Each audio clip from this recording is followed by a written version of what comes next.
यदि आप कोई भी 3D मॉडल तैयार करना चाहते हैं ब्लेंडर सॉफ्टवेयर के अंदर, लेकिन अगर आपको एरे मॉडिफायर के विषय में जानकारी नहीं है, तो आप अगर छोटा सा भी कोई अगर एक मॉडल बनाना चाहते हैं तो वहां पे आपको बहुत ज्यादा समय लग जाएगा, हो सकता है कई घंटे या कई दिन लग सकते हैं।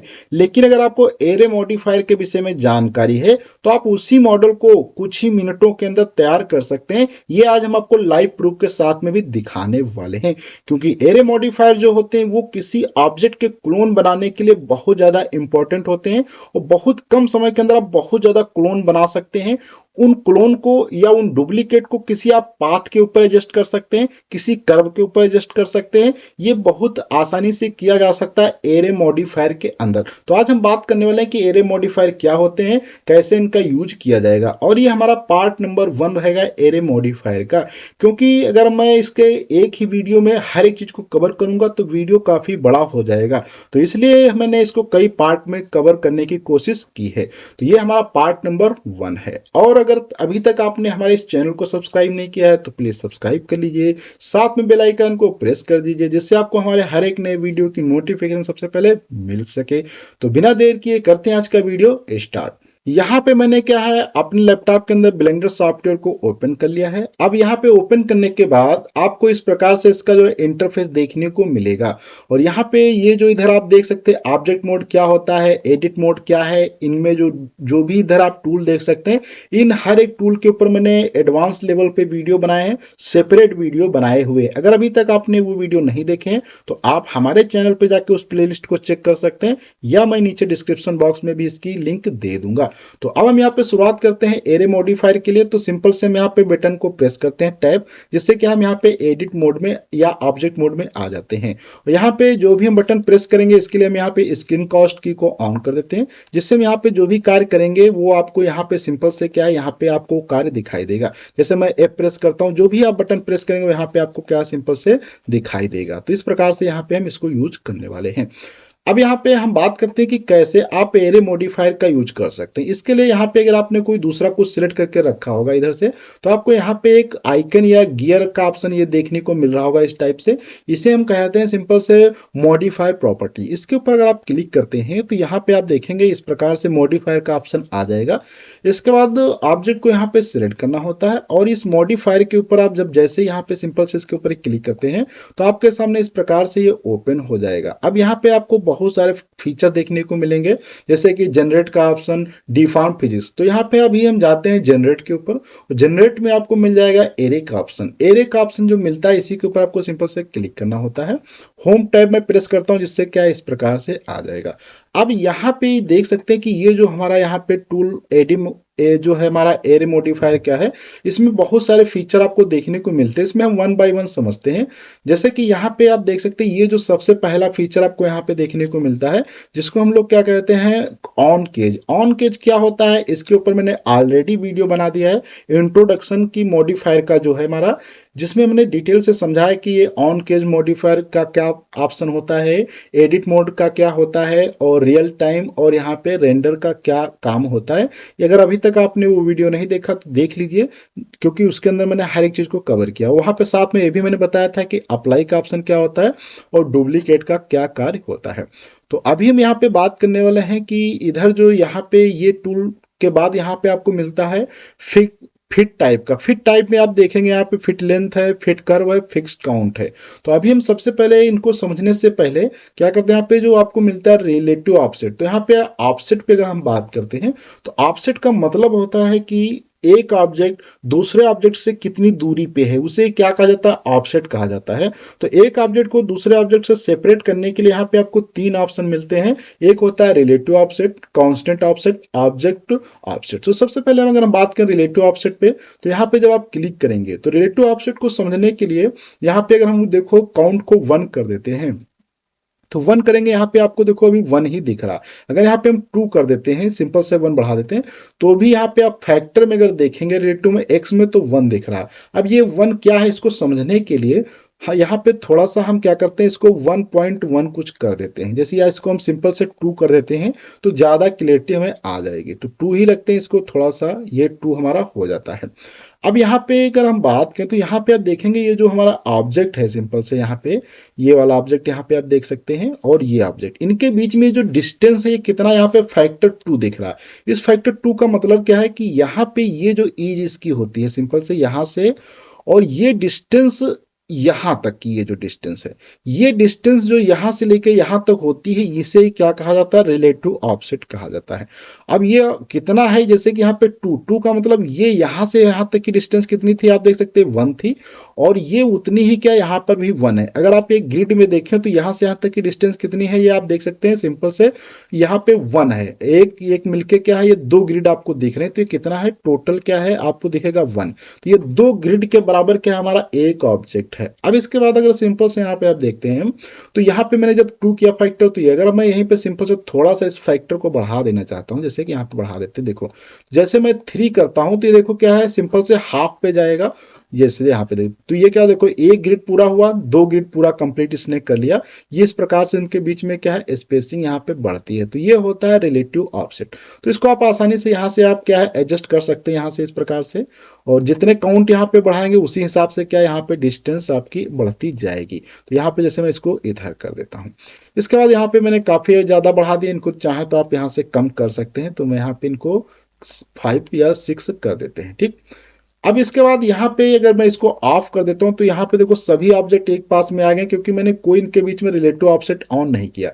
इसके बाद यहाँ पे दूसरा ऑप्शन जो आपको एक मिलता है, कांस्टेंट ऑफसेट। कांस्टेंट ऑफसेट क्या होता है, इसको समझने के लिए यहाँ पे थोड़ा सा क्लिक करते हैं, तो यहाँ पर भी अभी आप देख सकते हैं 1 दिख रहा है आपको, तो यहाँ पे आप बढ़ाएंगे तो यहाँ पे आप देख सकते हैं कांस्टेंट ऑफसेट में मैं जैसे जैसे यहाँ पे बढ़ाता जा रहा हूँ, तो ये देखो, तो इस प्रकार से क्या है कांस्टेंट ऑफसेट यहाँ पे बढ़ता है। ये भी क्या है, इनके बीच में स्पेस को ही बढ़ाने के काम में आता है, लेकिन ये थोड़ा सा अलग है। जैसे कि मैं सिंपल से यहाँ पे क्या है फैक्टर को या 2 रखता हूँ कर्व को, और यहाँ पे इसको हम कर देते हैं 1। अगर 1 आप प्रेस करेंगे तो यहाँ पे आप देखेंगे कि ये उसी के ऊपर क्या है, ये ग्रिड के बीच में डिस्टेंस कवर करता है कि 1 ग्रिड कितना होता है। जैसे कि यहाँ पे देखो मैं धीरे धीरे बढ़ाता जाता हूँ, तो अभी देखो कितने पे सेपरेशन यहाँ पे आपको दिखाई देता है। धीरे धीरे आप बढ़ाएंगे यहाँ से इस प्रकार से, तो ये देखो यहाँ से जब एक ग्रिड मैंने कंप्लीट किया है, इसको थोड़ा सा 3.1 कर देते हैं या 3 ही कंप्लीट कर लेते हैं, तो यहाँ पे जब आप 3 रखते हैं तो यहाँ पे आप देखेंगे कि क्या है, एक ग्रिड के बीच की डिस्टेंस यहाँ पे क्रिएट हुई है। तो अर्थात यहाँ से आप टोटल देखेंगे तो 1 ग्रिड 2 ग्रिड 3, अर्थात इनके बीच की डिस्टेंस कितनी है, ग्रिड में कंप्लीट हुई। तो यहाँ से ये जो आपको दिख रहा है छोटा सा जो बॉक्स होता है, ये जो है यहाँ पे कंप्लीट होता है। जब 1 होगा तो ये इनके बीच की यहाँ से डिस्टेंस, जो इस वाले ऑब्जेक्ट की यहाँ से डिस्टेंस और इनकी यहाँ के बीच की जो डिस्टेंस क्या होगी, 1 होगी। तो यहाँ पे अभी देखो मैंने 3 किया इसलिए 3 है। अगर आप मान लीजिए इसको 2 कर देते हैं तो क्या है, पास में देखो एडजस्ट हो जाएंगे। जैसे कि मैं यहाँ पे सिंपल से जाता हूँ, 2 प्रेस करता हूँ, इंटर कर देते हैं, तो अभी आप देखो क्या आपस में ज्वाइंट हो गए, क्योंकि इनके बीच में स्पेस नहीं है, पास पास में आ गए। तो ये होता है कांस्टेंट ऑफसेट का मतलब। इसके बाद यहाँ पे थोड़ा कांस्टेंट ऑफसेट के बाद फिर यहाँ पे हम बात करते हैं, एक और ऑप्शन यहाँ पे आपको देखने को मिलता है, ऑब्जेक्ट ऑफसेट। ऑब्जेक्ट ऑफसेट क्या होता है, इसको समझने के लिए सबसे पहले हम शिफ्ट ए प्रेस करते हैं, यहाँ पे जाते हैं मेश में, और यहाँ पे एक कोई क्या कर लेते हैं, क्यूब या कोई प्लेन या ले लेते हैं, तो आइसोस्फीयर हम ले लेते हैं। आइसोस्फीयर यहाँ पे हमने ले लिया है। अब यहाँ पे इस ऑब्जेक्ट पर क्लिक करेंगे, तो यहाँ पे जब आप आएंगे ऑब्जेक्ट वाले में, और यहाँ पे आपको सिंपल से क्या करना है, इस पे सिलेक्ट करेंगे, तो यहाँ पे आप देखो आइसोस्फीयर का ऑप्शन दिख रहा होगा सिलेक्ट करने का। आइसोस्फीयर जैसे सिलेक्ट करते हैं तो यहाँ पे देखो ये सिलेक्ट हो चुका है, लेकिन आइसोस्फीयर को तो मैंने यहाँ सिलेक्ट कर लिया है, लेकिन यहाँ पे अभी कोई स्पेसिंग नहीं दिख रही, क्योंकि यहाँ पे गैप कम है। तो मैं यहाँ से थोड़ा सा कहेंगे काउंट बढ़ा देता हूँ, तो यहाँ पे आप देखेंगे कि अभी यहाँ पे इसको ऑन नहीं किया था तो इसलिए ऐसा दिख रहा था। तो ऑन कर देते हैं, और यहाँ पे आइसोस्फीयर को यहाँ पे हम ले लेते हैं, और फिक्स्ड काउंट को यहाँ से आप चाहे तो यहाँ से आप कैमरा भी चाहे तो ले सकते हो। देखो कैमरे पे मैंने कर दिया, तो इस प्रकार से देखो कैमरे में कितने, जितना कैमरा था उस हिसाब से ऑब्जेक्ट के हिसाब से क्या यहाँ पे इनके बीच में स्पेसिंग आ गई। अगर यहाँ पे आप आइसोस्फीयर लेते हैं तो आइसोस्फीयर के हिसाब से यहाँ पे क्या है, इनके बीच में स्पेस आ जाएगा। इसी प्रकार से लाइट लेते हैं तो लाइट के हिसाब से यहाँ पे क्या है, इनके बीच में आ जाएगा। लेकिन यहाँ पे आप देख सकते हैं कि मैं जब आइसोस्फीयर ले रहा हूँ तो यहाँ पे आप पे आपको ये कोई ऑब्जेक्ट दूर क्यों नहीं दिख रहे हैं? इसकी मालूम है क्या प्रॉब्लम है? प्रॉब्लम ये है कि मैंने जो अभी यहाँ पे आइसोस्फीयर ऐड किया था, उनका सेंटर जो है उस क्यूब के ही सेंटर पे, अर्थात उनके बीच की डिस्टेंस नहीं है। और जब तक कोई डिस्टेंस नहीं होगी तो फिर वो ऑब्जेक्ट कैसे सेपरेट ही नहीं होगा। जैसे कि मैं यहाँ पे पुनः क्या करता हूँ, शिफ्ट ए प्रेस करता हूँ, मेश में जाते हैं, अब किन समय यहाँ पे क्या एक सिलेंडर ले लेता हूँ, और सिलेंडर को मैं यहाँ से थोड़ा सा जी से क्या बाहर कर देता हूँ, थोड़ा सा बाहर कर देते हैं, या जितना चाहे उतना बड़ा कर सकते हैं। वो होम टैब प्रेस करते हैं, ये देखो मैंने बाहर कर दिया है। इसको थोड़ा जी से ऊपर कर देते हैं यहाँ से। अब यहाँ पे आप देख सकते हैं यहाँ से इनके बीच में क्या डिस्टेंस हो चुकी है। अब अगर इसको सिलेक्ट करता हूँ यहाँ पे क्यूब को, और यहाँ पे ऑब्जेक्ट ऑफसेट में जाते हैं, यहाँ पे अब मैं अगर सिलेंडर पे क्लिक करता हूं तो अब आप देख सकते हैं यहाँ पे क्या है, इनके बीच में ऑफसेट क्रिएट हो चुका है। तो इस प्रकार से आपको यहाँ पे 3 प्रकार के ऑफसेट मिलते हैं। आप जो चाहे वो ऑफसेट यहाँ पे यूज कर सकते हैं, रिलेटिव ऑफसेट, कांस्टेंट ऑफसेट और ऑब्जेक्ट ऑफसेट। ऑब्जेक्ट ऑफसेट के ऊपर तो हम एक सेपरेट भी वीडियो बनाएंगे जिसमें हम एडवांस लेवल की चीजों को समझेंगे। तो अभी तक हमने यहाँ पे समझ लिया कि ये हमारे होते हैं ऑफसेट। अब ऑफसेट के बाद यहाँ पे हम थोड़ा सा इनको यहाँ पे सिलेक्ट करते हैं और डिलीट कर देते हैं, और यहाँ पे होम टैब से प्रेस करते हैं, शिफ्ट ए से एक यहाँ पे पुनः हम क्यूब ले लेते हैं। क्यूब लेने के बाद यहाँ पे मॉडिफायर में पुनः हम मॉडिफाई को जनरेट पे जाके यहाँ पे एरे मॉडिफायर अप्लाई कर देते हैं। अब यहाँ पे हम बात करने वाले थे जो ऑफसेट, तो हमने यहाँ पे सीख लिया, लेकिन अब इसके बाद यहाँ पे जो ये ऑप्शन आपको मिलते थे, फिक्स काउंट, फिट लेंथ या फिक्स्ड कर्व, ये क्या होते हैं इनको समझने के। देखो, फिक्स्ड काउंट में आप जितने काउंट बढ़ाते जाएंगे उस प्रकार से यहाँ पे बढ़ते जाएंगे, ये तो बहुत सिंपल है। लेकिन दूसरा जो यहाँ पे आपको मिलता है फिट लेंथ, फिट लेंथ का मतलब क्या होता है, जितनी यहाँ पे आप लेंथ दे देंगे उतने ही उसके अंदर क्या जितने भी क्यूब आ सकते हैं वो ऑटोमेटिक क्या एडजस्ट होंगे। जैसे कि मैं यहाँ पे फिट लेंथ में मान लिया मैंने यहाँ पे कर दिया 5 मीटर, जब आप ऐड करेंगे तो 5 मीटर में देखो कितने आ सकते हैं, 1 ही आ पा रहे हैं, क्योंकि स्पेसिंग अगर आप कम करेंगे तो ज्यादा आ जाएंगे। जैसे कि यहाँ पे मैंने सिंपल से क्या है, स्पेसिंग को यहाँ पे 0.1 कर देता हूँ, तो यहाँ पे देखो 3 आ गए, क्योंकि 1 जो है 1 मीटर का लगभग है। जैसे कि फैक्टर को अगर मैं 1 कर देता हूँ यहाँ पे, तो आप यहाँ पे देखेंगे कि एक क्या है, क्यूब 1 मीटर का है, तो 5 मीटर में कितने आएंगे। अगर स्पेसिंग वहां पे आप रखते हैं तो यहाँ पे देखो 1 पॉइंट रखा, तो 6, तो अर्थात 3 ही आ पाएंगे। इस प्रकार से यहाँ पे तो फिक्स्ड लेंथ, अगर इसी को आप यहाँ से मान लिया 10 कर देते हैं तो इसके अंदर देखो ज्यादा आ जाएंगे। तो जितना आप चाहे डिस्टेंस अपनी दे देंगे, जैसे मैं कर देता हूँ 20, तो 20 पे देखो बहुत ज्यादा आ जाएंगे। तो ये होता है फिट लेंथ का ऑप्शन। इसके बाद एक जो यहाँ पे फिट कर्व का ऑप्शन है, इसको समझने के लिए यहाँ पे कर्व आपको एक लेना पड़ेगा, उसके हिसाब से ऑब्जेक्ट यहाँ पे एडजस्ट होंगे। तो यहाँ पे पहले हम जाते हैं, शिफ्ट प्रेस करते हैं, यहाँ पे कर्व में जाते हैं, एक कोई सर्कल ही ले लेते हैं। सर्कल को मैंने यहाँ पे ले लिया, स्केल कर लेते हैं, इसको थोड़ा सा बड़ा कर देते हैं। अब हम यहाँ पे समझते हैं, इस मॉडिफायर को क्लिक करते हैं और यहाँ पे जाते हैं फिट कर्व के पर क्लिक करते हैं। अब फिट कर्व में जब क्लिक करेंगे, यहाँ पे देखो बेजल सर्कल आ चुका है, इसके ऊपर जब क्लिक करेंगे तो अब जितनी भी आपके सर्कल की ये लंबाई होगी उसी हिसाब से क्या है आपका ऑब्जेक्ट यहाँ पे एडजस्ट हो जाएगा। तो मैं आपको फिर से समझा देता हूँ। जैसे कि ये सर्कल देखो, मैं सिलेक्ट करता हूँ यहाँ पे, अगर मैं इस सर्कल को छोटा करूंगा तो अभी आप देखेंगे ऑब्जेक्ट क्या है ऑटोमेटिक यहाँ पे कम हो जाएंगे। जैसे कि स्केल करते हैं, यहाँ पे देखो मैंने छोटा किया। अब मैं अगर इस पे क्लिक करता हूं तो यहाँ पे आप देखेंगे, यहाँ पे सर्कल पे, बेजर सर्कल पे क्लिक करेंगे, पुनः एक बार रीसेट करने का मतलब है, तो यहाँ पे देखो कम हो गए। तो इस प्रकार से अब अगर इसमें आप चाहते हैं कि इनके बीच में अगर स्पेसिंग बढ़ा देंगे तो भी क्या है कम हो जाएंगे। जैसे कि मैं देखो स्पेसिंग यहाँ पे क्या करता हूँ, सिंपल से बढ़ा देता हूँ। ये देखो जितने ज्यादा स्पेसिंग बढ़ाएंगे उतने ही कम, अगर बहुत ज्यादा स्पेसिंग कर देंगे 11 या जितने कर देंगे तो उतने कम आएंगे, जितने कम करेंगे उतने ज्यादा इसके अंदर क्यूब आ जाएंगे। तो इस प्रकार से ये होता है कर्व का ऑप्शन। तो कर्व के हिसाब से आप चाहे तो फिट कर सकते हैं, अर्थात कर्व। तो यहाँ पे जो मेजरमेंट होता है ये इसके एक्चुअल में क्या होता है, ये जो सरकमफेरेंस ये होती है, सरकमफेरेंस कितनी होती है, 2πr होता है। जो रेडियस यहाँ से यहाँ तक इनकी होगी ये रेडियस, और ये 2πr के बराबर होगा। तो जितनी डिस्टेंस होगी वो 2πr, उसी के हिसाब से क्या है कर्व पे या उस लाइन पे क्या ये फिट हो जाते हैं। तो अभी तक हमने यहाँ पे समझ लिया कि फिट कर्व का ऑप्शन क्या होता है, और यहाँ पे जो रिलेटिव ऑफसेट वगैरह है इनको भी मैंने यहाँ पे कवर कर लिया। अब यहाँ पे हम थोड़ा सा समझते हैं कि ये जो ऑब्जेक्ट हमने यहाँ पे बनाए हैं, अगर आप इनमें से कोई एक ऑब्जेक्ट को सिलेक्ट करना चाहते हैं, जैसे कि आप चाहें कि एक ऑब्जेक्ट को मूव करना, तो यहाँ पे देखो सभी एक साथ में मूव हो रहे हैं। अगर आप एडिट मोड में भी जाते हैं, किसी ऑब्जेक्ट को सिलेक्ट करके अगर आप जी से मूव करना चाहते हैं, जैसे इसको सिलेक्ट करते हैं, यहां से आप सिंपल से इस पे क्लिक करते हैं, कोई भी ऑब्जेक्ट आप सेलेक्ट करें और यहाँ से आप देखेंगे कि जितने भी चेंजेस हैं उस सभी के अंदर हो रहे हैं।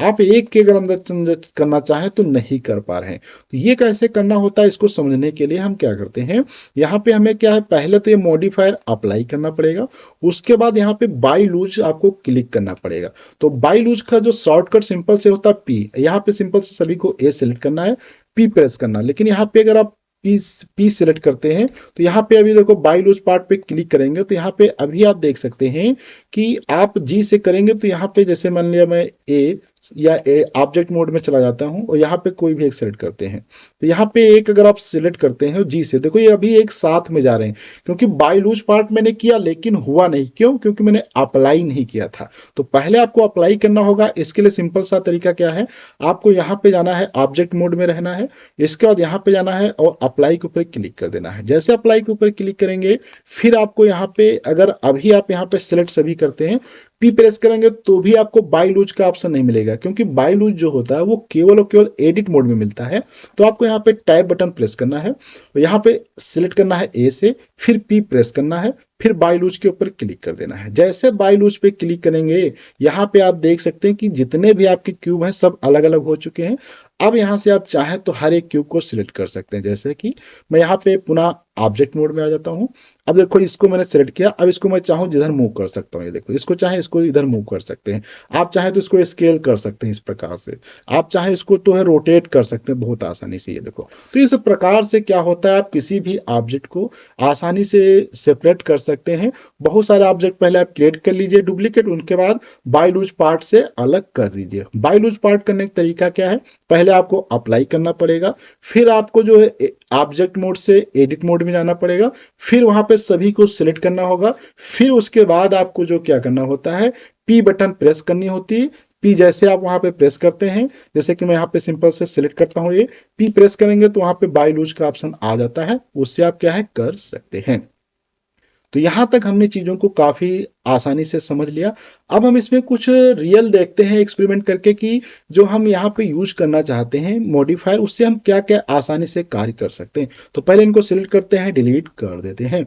डिलीट करने के बाद अब हम यहाँ पे पुनः एक क्यूब ले लेते हैं। तो पहले होम टैब प्रेस करते हैं, सिंपल से शिफ्ट टैब पे जाते हैं और यहाँ पे क्यूब एक हम ले लेते हैं। जैसे कि यहाँ पे मान लिया हमने क्यूब, प्लेन में जाते हैं, क्यूब ले लेते हैं। क्यूब लेने के बाद थोड़ा सा यहाँ पे आते हैं इधर ऐड मॉडिफायर पे और जनरेट पे जाते हैं, एरे के ऊपर क्लिक करते हैं। अब हम यहाँ पे चाहते हैं कि बहुत सारे जो हम यहाँ पे ऑब्जेक्ट के क्लोन बनाते उनको किसी कर्व के ऊपर कैसे एडजस्ट किया जाता है। इसका तरीका क्या होता है, सिंपल सा देखो, सबसे पहले आपको क्या है, यहाँ पे इस ऑब्जेक्ट के क्लोन आप जितना चाहे बना ले, जैसे यहाँ पे जितनी संख्या चाहे उतनी बढ़ा सकते हैं। अब इसके बाद यहाँ पे आपको क्या है, सिंपल से शिफ्ट ए प्रेस करना होगा और एक यहाँ पे कर्व लेना है। तो मैं यहाँ पे बेजर या सर्कल वाला ऑप्शन ले लेता हूँ। सर्कल को ले लिया हमने और इसको स्केल कर लेते हैं, थोड़ा सा बड़ा कर लेते हैं, जिससे क्या होगा, यहाँ पे ये हमारा बड़ा हो गया। अब हम इसके बाद क्या करते हैं, इसको सिलेक्ट करते हैं। यहाँ पे एक हम और मॉडिफायर ऐड करना चाहते हैं, तो इसके लिए क्या है, ऐड मॉडिफायर के ऊपर जाना होगा और यहाँ पे आपको मिल जाएगा डिफॉर्म में जाएंगे और कर्व का ऑप्शन, डिफॉर्म का जहां पे ऑप्शन आपको दिखाई दे वहां पे जाना है, कर्व के ऊपर क्लिक करना है। जैसे कर्व के ऊपर आप यहाँ पे क्लिक करते हैं तो आपको यहाँ पे ऑप्शन मिल जाता है, एक और मॉडिफायर ऐड हो जाता है। जैसे कि यहाँ पे आप देख सकते हैं मॉडिफायर का ऑप्शन आया है, इसमें आप यहाँ पे क्लिक करेंगे, यहाँ पे बेजर सर्किल आ चुका है, इसके ऊपर जैसे क्लिक करते हैं तो यहाँ पे आप देख सकते हैं कि क्या है, मेरा कर्व के या इस सर्कल के ऊपर क्या है, आसानी से जो है हमारे जितने भी क्यूब थे आ चुके हैं। लेकिन यहाँ पे अभी आप देख सकते हैं बहुत हिसाब से सही से एडजस्ट नहीं है, क्योंकि मैंने यहाँ पे कोई रिलेटिव ऑफसेट का यूज नहीं किया है या ऑफसेट नहीं यूज किया। तो थोड़ा सा ऑफसेट को यहाँ पे हम क्या बढ़ा देते हैं। जैसे ऑफसेट बढ़ाएंगे आप देखेंगे बहुत आसानी से क्यूब जो है आपके एक सर्कल के ऊपर आसानी से एडजस्ट हो चुके हैं। तो इस प्रकार से आप जो है ऑब्जेक्ट जो या एरे मॉडिफायर का यूज करके बहुत सारे बना सकते हैं। उनके बाद उनको किसी कर्व के ऊपर भी एडजस्ट कर सकते हो। कर्व के लिए आपको क्या, सबसे पहले कर्व बनाना पड़ेगा। तो सिंपल से आप कोई भी कर्व सेलेक्ट कर लें, उसके बाद दूसरा मॉडिफायर यूज करके जो है कर्व वाला, वहां से आप कर सकते हैं। अब हम यहाँ पे कुछ और भी बातें करते हैं कि आप अगर मान लिया एक मॉडिफायर किसी एक ऑब्जेक्ट के ऊपर अप्लाई किया है, उसके बाद अगर आप बहुत ज्यादा या अलग अलग ऑब्जेक्ट के ऊपर ऐड करना चाहते हैं तो कैसे कार्य किया जाएगा। तो देखो सिंपल से, जैसे ये मान लिया अभी यहाँ पे बहुत सारे मैंने क्यूब बनाए हैं, इसी में हम समझने के लिए यहाँ पे एक क्यूब है, एक मैं क्या करता हूँ यहाँ पे शिफ्ट ए से एक और क्यूब मैं ले लेता हूँ। तो यहाँ पे जाते हैं कर्व में और या मेश में जाते हैं, एक सिंपल से यहाँ पे क्यूब ले लेते हैं। इस क्यूब को हम क्या करते हैं, थोड़ा सा यहीं पे रख लेते हैं और यहाँ पे इसको थोड़ा सा एडजस्ट कर लेते हैं बीच में। अब इसके बाद यहाँ पे हम क्या करते हैं, ऑब्जेक्ट मोड में से एडिट मोड में चले जाते हैं और यहाँ पे फेस का ऑप्शन ऑन कर लेते हैं। इसकी एक फेस सेलेक्ट करते हैं, डिलीट का बटन प्रेस करते हैं, यहाँ से डिलीट फेस के ऊपर क्लिक कर देते हैं। अभी आप देख सकते हैं इसकी क्या फेस डिलीट हो चुकी। अब अगर आप चाहते हैं कि इन सभी के फेस क्या है डिलीट हो जाए, तो इसका सिंपल सा तरीका क्या है, आपको यहाँ पे सबसे पहले क्या है, ऑब्जेक्ट मोड में आना है, ये वाले सिलेक्ट करना है और शिफ्ट दबाए रखना है। इसके बाद इसको सिलेक्ट करना है। इसके बाद आपको क्या है, कंट्रोल एल यहाँ पे प्रेस करना है। यहाँ पे देखो लिंक मटेरियल का ऑप्शन दिख रहा होगा या लिंक ऑब्जेक्ट डाटा। तो अगर लिंक मटेरियल पे क्लिक करेंगे तो यहाँ पे अभी आप देख सकते हैं कुछ नहीं ऑप्शन दिखा। अगर आप पुनः एक बार कंट्रोल एल प्रेस करेंगे, लिंक मटेरियल टू डाटा, यहाँ पे जैसे क्लिक करेंगे आप देख सकते हैं जितने भी आपके क्यूब थे उन सभी क्यूब की क्या है, आसानी से फेस मैंने यहाँ पे एक क्लिक के अंदर हटा दिया। तो ये तरीका होता है इसका, सिंपल सा ये तरीका है कि आपको कंट्रोल एल प्रेस करना होता है, लिंक ऑब्जेक्ट डाटा ये करना होता है। इसको हम एक बार पुनः आपको दिखाते हैं, जेड से प्रेस करते हैं और यहाँ पे मैंने इसका फेस हटा दिया था। सिंपल से इनमें सभी को पहले सिलेक्ट कर लेना है, फिर आपको शिफ्ट दबाए रखना है, लास्ट में उस ऑब्जेक्ट को सिलेक्ट करना है जिसकी प्रॉपर्टी आपको दूसरे ऑब्जेक्ट के ऊपर ट्रांसफर करना है। तो इसको यहाँ पे सिलेक्ट करते हैं, कंट्रोल एल प्रेस करते हैं और लिंक ऑब्जेक्ट डाटा पे क्लिक करते हैं। यहाँ पे आप देख सकते हैं आसानी से क्या है, इसकी प्रॉपर्टी इन हर एक ऑब्जेक्ट के ऊपर क्या है, आसानी से आ चुकी है। तो ये होता है तरीका। इस प्रकार से आप एक ऑब्जेक्ट तैयार करें, उसके बाद सारे ऑब्जेक्ट के ऊपर आसानी से वो फिल्टर लगा सकते हैं। यहाँ पे हम एक और देखते हैं एप्लीकेशन कि आप कैसे जो है एरे मॉडिफायर की सहायता से बहुत कम समय के अंदर बहुत ज्यादा बाउल क्रिएट कर सकते हैं। जैसे कि यहाँ पे सिंपल से ये क्यूब है, इस क्यूब को मैं एडिट मोड में जाता हूँ और यहाँ पे इस फेस को डिलीट कर देते हैं। यहाँ पे फेस पे क्लिक करेंगे, डिलीट कर देते हैं।